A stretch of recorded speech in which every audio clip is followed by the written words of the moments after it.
Assalamualaikum and a very good day, everyone. So, this week we will be looking at the delivery of a speech. Now, before we begin, let us ask this question: what is exactly a good speech delivery?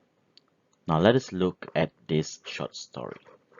Shortly before the Civil War, an Andover student, learning that Phillips was to lecture in Boston, made a 22-mile pilgrimage on foot to hear him. At first, the trip seemed hardly worthwhile, for the students discovered that Phillips was not an orator in a grand manner, but spoke in an almost conversational style. He stood on the platform, one hand lightly resting on the table, talked for what seemed to be about 20 minutes, concluded and sat down. When the students looked at his watch, he found to his astonishment that he had been listening for an hour and a half. So basically, at a point where people may find that your speech is very dry, very straightforward, there is no such thing as showmanship. But without realizing that that person may have listened to your speech for more than an hour or for more than 1 hour and a half, shows that it's a good and effective speech. Imagine that you are able to do the same thing, and that is to deliver a speech to a person, and not knowingly, that person listens until the end of your speech without realizing or without even looking at his watch. So, in a very in in another way of saying this, that is how a good and effective speech is all about, where you can wow your audience or your listeners to a point that they don't even realize that they have been listening to your speech from the beginning until the end. And to capture that, to get that attention from the beginning out until the end, you need to deliver an effective speech. Now, there are many ways for you to deliver your speech. I remember some students asked me, will you deduct marks, Mr. E, if I choose to read from the script or if I choose to refer to my notes? So here are some of the methods that you may want to employ. The first one is reading from a manuscript. Now, if you're a novice person or this is your first time delivering a speech, most of the students or most of the people will choose this. That is to read from a manuscript. But by doing so, and you have watched people deliver speech or speeches just by reading manuscript, how would you feel? Does that get your attention at all? I bet it does not. So reading from a manuscript can be not the right way or suggested way for a person to deliver an effective speech. But I'm not saying that you cannot employ this strategy. Of course you can. Sometimes when you are given a very last minute topic, or sometimes you just have to replace someone else in delivering the speech, and you cannot give your own speech. That's why you have to refer to the manuscript. The best way is, of course, to recite from memory. That would be the second strategy. And I am recommending everyone to employ this strategy because delivering a speech, it is a process. It is not something that you do a night before, an hour before. It goes through a process. A lot of things that you have to do before you can finally deliver a speech. So imagine after going through all these procedures, end up you read your speech from a manuscript. So everything is gone wasted. The same thing happens here.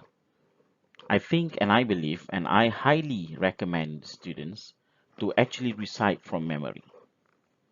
By doing so, it gives an impression to the audience how convincing you are with the topic, how convincing you are with the content of your speech, and more importantly, how confident you are in delivering the speech and the topic to the audience.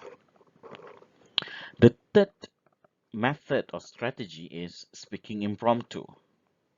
Now, I think not everyone is born with the ability, or everyone is born with the advantage to deliver speech impromptu.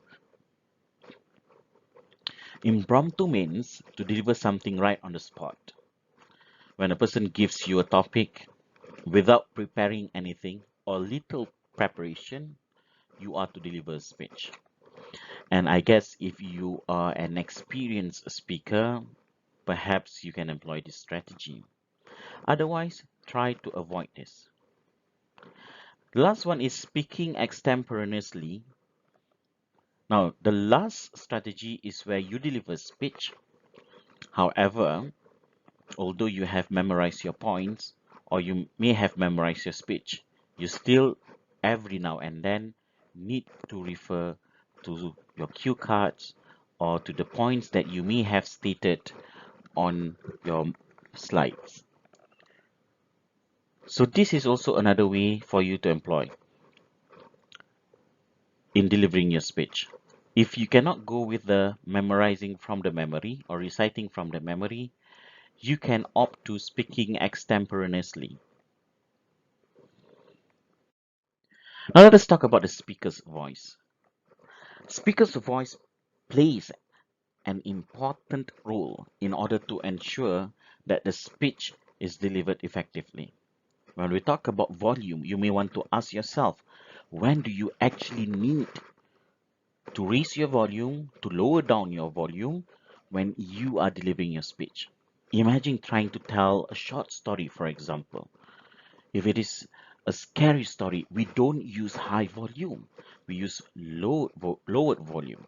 Like one day there was there was a slight glimpse of a shadow that appeared. Can you imagine that? Telling a story with lowered down volume, and suddenly you raise up when it comes to a point where the story is rising to the climax of the plot, so on and so forth. Pitch is very important. In singing, pitch means you are able to hit the right note. If your voice does not hit the right note, that means the pitching is wrong. The same thing happens in delivering a speech. Read is more like a tempo. Sometimes you cannot say or you cannot speak too fast, and sometimes you cannot speak too slow. So it has to be just nice. Vocal varieties involves all of it. That means, you control your volume high and low, hit the right note, have different kind of rate or tempo. All right. So when you have a variation of these, then it will make your voice to be more interesting in delivering the speech.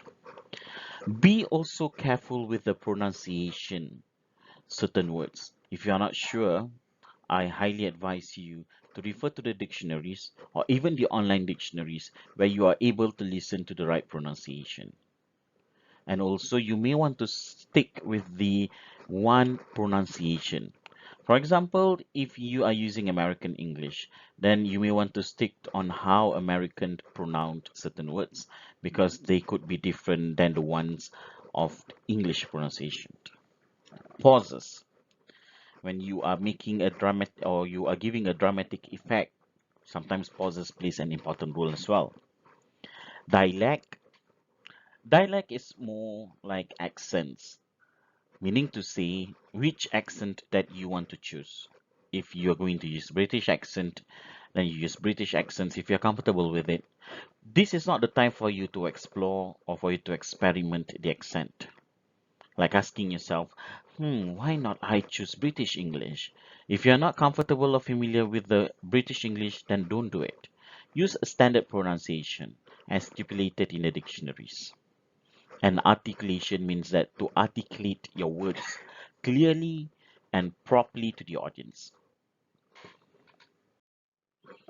Now, other than voice, your body plays another important role, and body gestures, or more like body language, tells another different stories about your speech or the way you deliver it.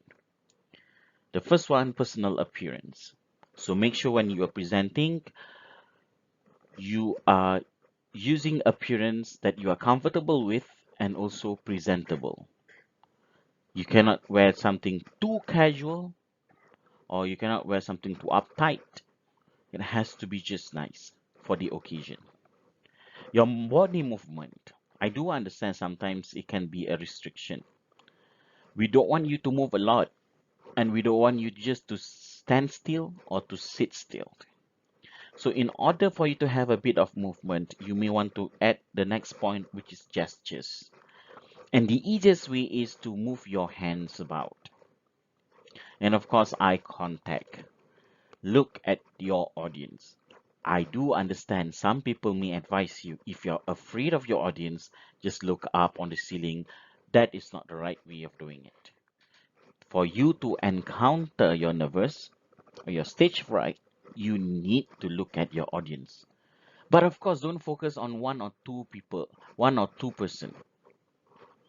You may want to scatter your eyes on almost everyone, and sometimes you may also want to focus on one or two. And of course, for the Q&A session. Now let me remind you, for your informative speech, there will be no Q&A. However, for your persuasive speech, there will be Q&A. Now, how are you going to deliver a good Q&A session? Number one, approach questions with a positive attitude. That is, be very positive with the questions given by the audience. Don't be too judgmental. Something like, I don't think that is a good question to ask. Are you sure that is the one that you want to ask me? No. Just accept the question as how and what it is. Next is to listen carefully to the question asked by the audience, because you may want to answer the question directly instead of not listening to it and give the wrong answer. Moving on, direct the answer to the entire audience, meaning to say, when you deliver your speech, when you deliver the answer, although that question was asked by a person in that room, but it can also represent the rest of the people in that room.